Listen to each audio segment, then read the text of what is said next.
ബഹുമാനപ്പെട്ട അധ്യക്ഷൻ കൂടെയായ ബഹുമാനപ്പെട്ട സഹകരണ വകുപ്പ് മന്ത്രി ശ്രീ എൻ വാസവൻ, CPI സംസ്ഥാന secretary Shri Binoy Viswam, Shri Prabhavarma, doctor Paul Manali, doctor Jose പാറക്കടവിൽ,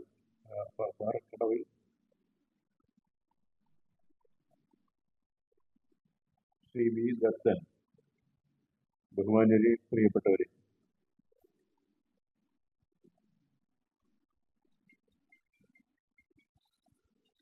വലിയ ഒരു മനുഷ്യന്റെ വളരെ സാർത്ഥകമായ, വളരെ ഗംഭീരമായ, വളരെ ആഘോഷിക്കപ്പെട്ട ഒരു ജീവിതമായിരുന്നു അഴീക്കോട് മാഷിന്റെ. അഴീക്കോട് മാഷിനെ ഞാൻ ആദ്യം കാണുന്നത് തത്വമസിയുടെ പ്രകാശനവുമായിട്ട് ബന്ധപ്പെട്ട് തിരുവനന്തപുരത്ത് മ്യൂസിയം ഹാളിൽ, ഒരു ചെറിയ ഹാളാണ്, അവിടെ വെച്ച് അദ്ദേഹം സംസാരിക്കുകയും പിന്നീട് അതുമായിട്ടുള്ള സംഭാഷണമെല്ലാം ചേർന്നിട്ടുള്ള ഒരു യോഗത്തിൽ വെച്ചാണ് ആദ്യമായിട്ട് ഞാൻ അദ്ദേഹത്തിനെ കാണുന്നത്. അതിനു മുമ്പേ എനിക്ക് മാഷിനെ പറ്റി അറിയാം. എനിക്ക് വളരെ ബഹുമാനം ഉണ്ടാക്കിയിട്ടുള്ള, ആദരവ് ഉണർത്തിയിട്ടുള്ള ഒരു വ്യക്തി എന്നുള്ള നിലയിൽ അദ്ദേഹത്തിനെ നേരിട്ട് കണ്ട് പരിചയപ്പെടാനിടയായ ആദ്യ യോഗമായിരുന്നു. പക്ഷെ അത് കഴിഞ്ഞ് തത്വമസിയുടെ ഒരു പ്രതി കൊണ്ടുപോയി മാഷിയുടെ കയ്യിൽ നിന്ന് എനിക്ക് ഇതൊന്നൊക്കെ ഒപ്പിട്ട് തരണം, അത് ഉടനെ തന്നെ വളരെ സന്തോഷമാണ് ഒപ്പിട്ട് തന്നു. അതിനുശേഷം ഒരു 4 or 5 തവണയാണ് ജീവിതത്തിൽ ഇതുപോലെ നേരിട്ട് കാണുകയും സംസാരിക്കുകയും ചെയ്തിട്ടുണ്ട്. പക്ഷേ എൻ്റെ മനസ്സിലൊരു വലിയ ഏങ്ങലായിരുന്നു അദ്ദേഹത്തിൻ്റെ മരണം വായിച്ചറിയുന്ന സമയത്ത്, വായിച്ചറിയുന്ന സമയത്ത് ശരിക്കും ഏകിപ്പോയി. കാരണം ഇനി ആരുണ്ട് ചോദിക്കാനും പറയാനും, ഇനി ആരുണ്ട് എന്നുള്ള ചോദ്യം ഒരു ഏങ്ങലായിട്ട് എൻ്റെ മനസ്സിലിങ്ങനെ വിങ്ങി. കാരണം നേരത്തെ ഇവിടെ നമ്മുടെ ബഹുമാനപ്പെട്ട സഹകരണ വകുപ്പ് മന്ത്രി ശ്രീ എൻ വാസവൻ പറഞ്ഞതുപോലെ അദ്ദേഹം ഒരു ഗാന്ധിയനായിരുന്നു. ഗാന്ധിയനെ വേഷത്തിലും ഭാവത്തിലും നടത്തയിലും മാത്രമല്ല, അതൊരു ഭാഗം മാത്രമാണ്. പക്ഷേ കൃത്യമായിട്ടും 100% ഒരു ഗാന്ധിയനായിരുന്നു. ഗാന്ധിയുടെ ആദർശങ്ങളിൽ വളരെ കാര്യമായി മുറുകി പിടിച്ച് അതിൽ നടുവിട മാറാതെ ജീവിച്ച ഒരു ശിക്ഷണാശാലിയായിരുന്നു. അദ്ദേഹത്തിന് സമൂഹത്തിൽ നടക്കുന്ന ദുഷ്ടപ്രവർത്തനങ്ങളെ പറ്റി, പക്ഷേ രാഷ്ട്രീയത്തിൽ പോലും നടക്കുന്ന ഈ ദൂഷങ്ങളെ പറ്റി ഒക്കെ പറയാനുണ്ടായിരുന്നു ജനങ്ങളുമായി. അത് വളരെ പ്രധാനപ്പെട്ട ഒരു അദ്ദേഹത്തിൻ്റെ എഴുത്തിനും ഒക്കെ ബോൾഡ് ആയ, ശരിക്കും പറഞ്ഞ അർത്ഥത്തിൽ അങ്ങനെ ആയ ഒരു പ്രവൃത്തിയായിരുന്നു അദ്ദേഹത്തിൻ്റെ പ്രസംഗങ്ങൾ. എല്ലാ ദിവസവും, ശരിക്കും പറഞ്ഞാൽ എല്ലാ ദിവസവും അദ്ദേഹം ഒരു വലിയ സദസ്സിൻ്റെ മുമ്പിൽ നിന്ന് അവരുമായിട്ട് ഒരു ആത്മഭാഷണമാണ് നടത്തുന്നത്. അത് കേൾക്കാൻ എല്ലാവർക്കും താല്പര്യമാണ്. എല്ലാ തരത്തിലും പെട്ട ആസ്വാദകർ, കേൾവിക്കാരെ, പ്രേക്ഷകർ അവിടെ എത്തിയിരുന്നു. ഇത് നേരിട്ട് ജനങ്ങളുമായിട്ടാണ് സംസാരിച്ചത്. അത് മുഴുവനും റിപ്പോർട്ട് ചെയ്ത് കഴിഞ്ഞിട്ടല്ല പറയുന്നത്. പക്ഷെ അദ്ദേഹത്തിന്റെ ദിവസം വൈകുന്നേരമായ അദ്ദേഹത്തിന്റെ സ്വഭാവത്തിന്റെ ഭാഗമായിട്ട് മാറി ഇങ്ങനെ വൈകുന്നേരങ്ങളിൽ വലിയ സദസ്സിനെ അഭിമുഖീകരിച്ച് സംസാരിക്കുക എന്ന് പറയുന്നത്.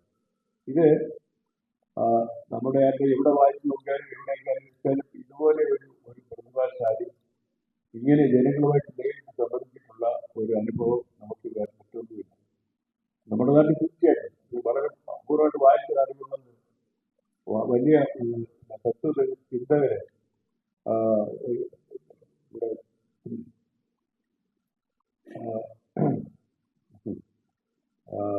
അവരെ പ്രത്യേകിച്ച് നമ്മുടെ സംസ്കാരത്തിൻ്റെ തുടക്കം എന്ന് പറയുന്നത് മറ്റേ ജീവികളുണ്ടാകുന്നുണ്ട്. എന്താ പറയുന്നത്,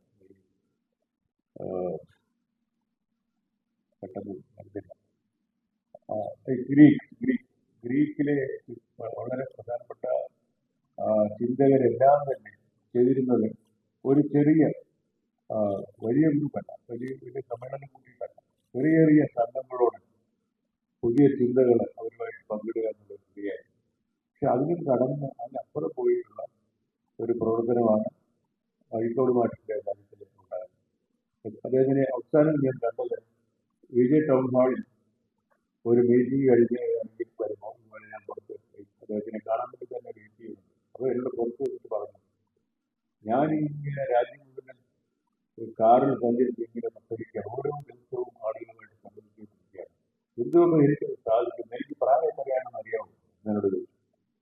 അപ്പോൾ ശരിക്കും പറഞ്ഞാൽ പ്രായം ഞാൻ നോക്കിയപ്പോൾ എന്നെക്കാൾ ഒരു പിന്നെ ഒരു 30 വർഷമാണ് ശരിക്കും പറഞ്ഞാൽ ഒരു ജനറേഷൻ പറയുന്നത്. ഒരു അപ്പൊ ഇതിന്റെ ഒരു ജനറേഷൻ മുമ്പിൽ പോകുന്ന ആളാണ് മാഷ്. ഇത് പറഞ്ഞ് സാധിക്കാൻ എനിക്ക് ഇങ്ങനെ കഴിയും ഇപ്പോഴും എന്ന് പറഞ്ഞു. അതുകൊണ്ടാണ് ഞാൻ ഞെട്ടിപ്പോയത്. അദ്ദേഹത്തിന് അസുഖമായിട്ട് പിന്നെ കേൾക്കുന്ന അദ്ദേഹത്തിന് ഏതാനും മാസങ്ങൾക്ക് ശേഷമാണ് അദ്ദേഹത്തിന് അസുഖമായിട്ട് ആശുപത്രി പ്രവേശിക്കപ്പെട്ടുള്ള വാർത്ത കേൾക്കുന്നത്. ശരിക്കും അദ്ദേഹത്തിന് ഇങ്ങനെ ഒരു സംശയം പോലും ഉണ്ടായിരുന്നു, താനൊരു രോഗം കൊണ്ട് നടക്കുകയാണ് എന്നുള്ള സംശയം പോലും ഉണ്ടായിരുന്നു. അപ്പൊ നമ്മളും അദ്ദേഹം എല്ലാം ഒരുപോലെ ഞെട്ടി ഈ രോഗമില്ലാതെ ശരിക്കും പറഞ്ഞു. അങ്ങനെ ഒരു